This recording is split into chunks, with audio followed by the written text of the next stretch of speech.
میری بہت ہی پیاری بیٹیوں اور بھائیوں، اللہ رب العزت کی مہربانی ہے، اللہ کا خاص کرم ہے۔ ابھی صدف بیٹی نے یہ بات کہی کہ کیا یہ کرونا کے جو حالات چل رہے ہیں، کووڈ-19 کے بارے میں بات ہو رہی ہے، یہ اپرچونٹی ہے، یہ تھریٹ ہے؟ ہاں، بہت سے لوگوں کے لیے تھریٹ ہے، بہت سے لوگوں کے لیے اپرچونٹی بھی بن جائے گا، بہت سے لوگوں کے لیے زحمت ہے، بہت سے لوگوں کے لیے رحمت بن جائے گا۔ کیسے؟ اسلام میں پریشانی کا آنا زحمت کی مصیبت نہیں ہے۔ اگر پریشانیوں کا آنا زحمت اور مصیبت ہوتی تو سب سے زیادہ پریشانیاں انبیاء کرام کے اوپر آئی ہیں۔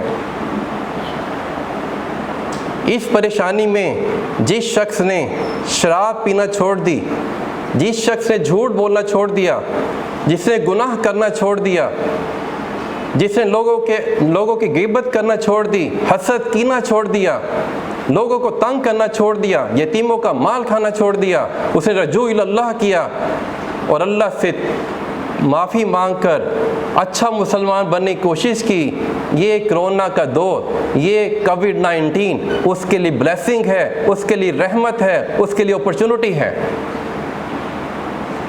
اور اللہ نہ کرے کوئی شخص پہلے گناہ کر رہا تھا اور پریشانی میں آ کے اس نے اپنے گناہوں کو اور زیادہ بڑھا دیا، بے ایمانی زیادہ شروع کر دی، جھوٹ زیادہ بولنا شروع کر دیا، لوگوں کو تکلیف زیادہ دینا شروع کر دی، شراب پہلے 1 گلاس پیتا تھا، اب 2 گلاس پینا شروع کر دیے،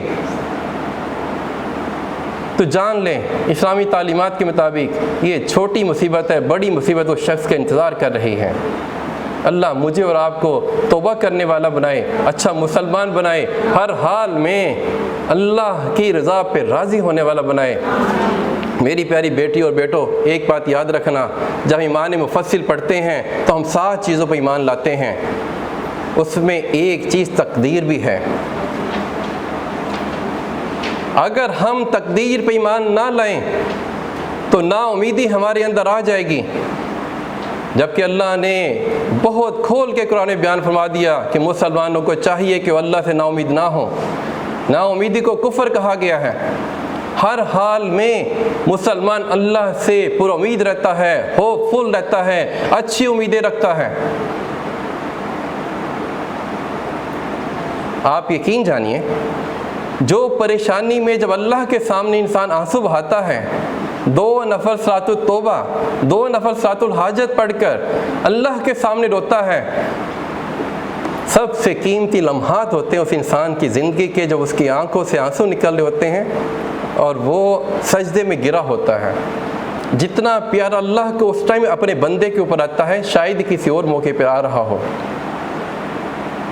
اس لیے دین اور دنیا دونوں کے اعتبار سے میں کووڈ-19 کو یہ بہت سے لوگوں کے لیے یہ رحمت ہوگی، یہ دور رحمت ہوگا، اور اللہ نہ کرے بہت سے لوگوں کے لیے زحمت بھی ہوگا، بہت سے لوگوں کے اپرچونٹی بھی ہوگا، بہت سے لوگوں کے لیے تھریٹ بھی ہوگا۔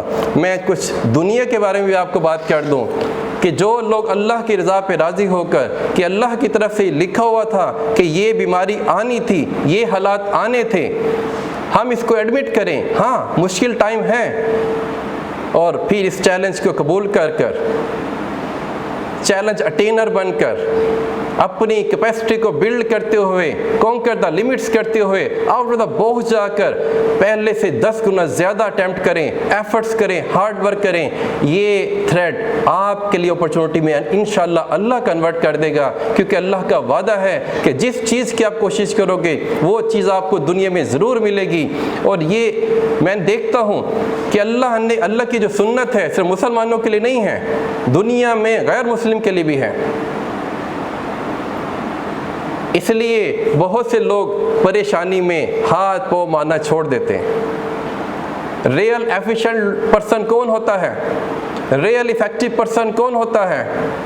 وہ ریئل ایفیشینٹ ہوتا ہے، وہ ریئل ایفیکٹو ہوتا ہے جو مشکل ترین حالات میں اپنے نفس کو، اپنے حواس کو کنٹرول کرتا ہے اور پھر ڈے نائٹ ایفرٹس کر کے اس پریشانی سے نکلنے کے اٹیمپٹ کرتا ہے اور اللہ سے سائڈ بائی سائڈ دعا مانگتا رہتا ہے، کیونکہ اللہ کا کرم ہوگا تو بندہ اپنی منزل تک پہنچ پائے گا۔ میں یہ سمجھتا ہوں کہ آپ اور میرا یہ ریئل ٹیسٹ ہے کہ ہم نے ریئل ایفیشینٹ بھی ہونا ہے، ریئل ایفیکٹو بھی ہونا ہے۔ ہم لوگوں نے ایفیشینٹ اور ایفیکٹو ہوتے ہوئے سمارٹ مینیجر ہونا ہے، اپنی پروڈکٹیوٹی کو بڑھانا ہے۔ یہ پروڈکٹیوٹی بڑھ سکتی ہے اگر آپ اس چیلنج کو قبول کریں کہ ہاں یہ میں نے کرنا ہے، اور ہاں آئی کین ڈو اٹ، میں کر سکتا ہوں۔ پھر جب آپ چیلنج قبول کریں گے اور آپ کا مان یہ ہوگا کہ میں کر سکتی ہوں، میں کر سکتا ہوں، تو انشاءاللہ پھر یہ ہو بھی جائے گا بیٹا۔